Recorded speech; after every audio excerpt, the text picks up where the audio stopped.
নমস্কার। নবরাত্রির এই যে ৯ দিন আমরা ৯ জন মায়ের পুজো করে থাকি।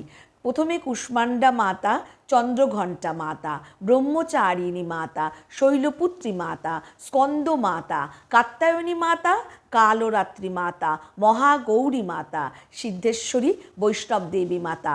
এই ১০ জন মাতার আমরা পুজো করি নবরাত্রির এই ১০ দিন।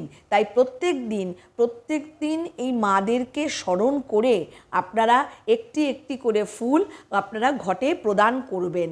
আর এই ঘট কীভাবে প্রস্তুত করবেন তার পদ্ধতি আমি আমার আগের ভিডিওতে বলে দিয়েছি।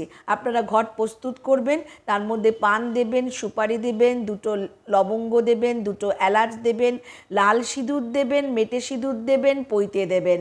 এই সমস্ত দিয়ে আপনারা পূর্ণ ঘট আপনারা তৈরি করবেন, সামনে স্বস্তিক আঁকবেন। এইভাবে ঘট তৈরি করবেন।